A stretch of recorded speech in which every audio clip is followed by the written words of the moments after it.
ភាពស្អាតអញ្ចឹងណាបងប្អូនគ្នាអត់ដឹងណាឆ្ងាយទេគឺនៅចិត្តទឹកធ្លាក់ជ្រាវយើងឯងវាសួរក៏ដូចជាសួស្ដីបងប្អូនទាំងគ្នា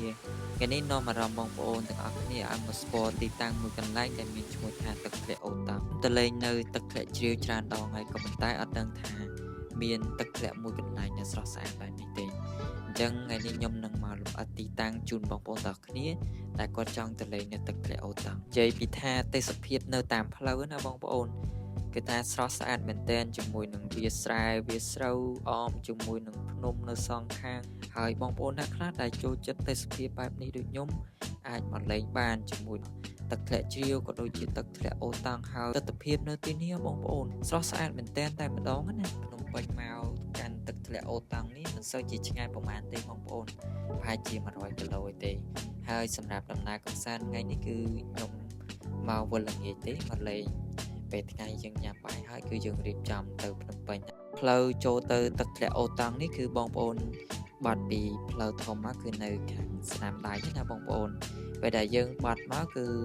ជីតាមផ្លូវលំហ្នឹងគឺយើងមកដល់ទឹកធ្លាក់ចកាក្រូចមុនហើយយើងជិះទៅតាមផ្លូវនឹងទៅត្រង់រហូតទៅគឺយើងទៅដល់ផ្លូវចូលទៅទឹកធ្លាក់អូតាំងហើយគឺនៅខាងឆ្វេងដូចគ្នាណាបងប្អូនឥឡូវនេះគឺខ្ញុំមកដល់កន្លែងផ្លូវចូលទៅទឹកធ្លាក់អូតាំងហើយទេសភាពនៅខាងក្នុងនេះគឺស្អាតមែនទែនគាត់ថាបើសិនជាបងប្អូនដែលគាត់ជិះម៉ូតូគឺចូលបានធម្មតាហើយសម្រាប់បងប្អូនដែលជិះឡានរៀងទាបអាចនឹងពិបាកបន្តិចចឹងណាហើយបើសិនជាមានភ្លៀងក៏អាចនឹងរៀងល្អិលតិចតួចដែរជិះមកឆ្លងដូចជា O2 បងប្អូនអរគ្នាយើងឆ្លងមកឥឡូវយើងមកដល់កន្លែងតុកម៉ូតូហើយចំពោះការឡើងទៅខាងលើនេះយើងដើរប្រហែលជា10នាទីទេបងប្អូនអូខេអ្នកនរគ្នាឥឡូវនេះខ្ញុំឡើងទៅខាងលើកន្លែងទឹកធ្លាក់អូតាំងណាដែលយើងជិះមកពីផ្លូវចូលនោះមករៀងចិត្តដែរក៏ថាបើសិនជាភ្លៀងអញ្ចឹងអាចនឹងរៀងល្អិលបន្តិចអត់ដែរមកដែរដល់ពេលហើយឡើងទៅខាងលើនោះខាងលើអត់ផ្លូវទេផ្លូវនៅខាងក្រោមនេះទៅលើនោះអត់ផ្លូវទេណាផ្លូវនៅខាងក្រោមនេះបងប្អូនអ្នកគ្នាដើរទៅតាមឆ្លងអូនឹងមួយទៅឃើញមានផ្លូវឡើងទៅលើហើយកន្លែងទុកម៉ូតូមកយើងដើរប្រហែលជា10នាទីឆ្ងាយប្រហែលជា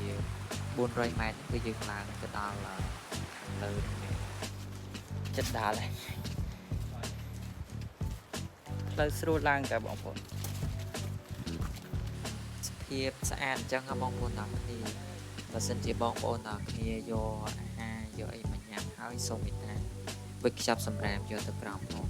ដោយសារតែខ្ញុំមកនេះឃើញទេសភាពស្អាតហើយក៏ប៉ុន្តែ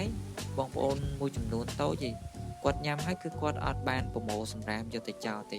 អញ្ចឹងធ្វើឲ្យបរិស្ថាននៅកន្លែងហ្នឹងគឺវាអត់សូវល្អទេអញ្ចឹងសូមចិត្តបងប្អូនដែលគាត់យកចំណីអាហារមកញ៉ាំហើយសូមមេត្តាយកសម្រាមយកទៅចោលនៅខាងក្រោមផងដើម្បីឲ្យវាមានស្ថានភាពស្អាតហើយ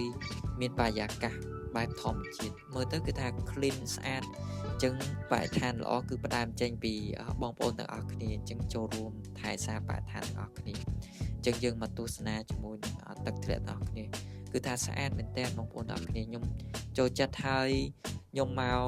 ពីរដងហើយក៏ប៉ុន្តែខ្ញុំអត់ដឹងថានៅនេះមានទឹកធ្លាក់ស្អាតអញ្ចឹងទេអញ្ចឹងបងប្អូនទាំងអស់គ្នាដែលមើលវីដេអូនេះហើយចង់មកលេងអាចមកលេងបានវីដេអូនេះក៏មានតែប៉ុណ្្នឹងដែរអរគុណបងប្អូនទាំងគ្នាដែលបានទស្សនាសង្ឃឹមថាបងប្អូនពេញចិត្តវីដេអូនេះហើយចូលរួមលើកស្ទួយជាមួយនឹងវិស័យទេសចរណ៍ក្នុងស្រុករបស់គ្នា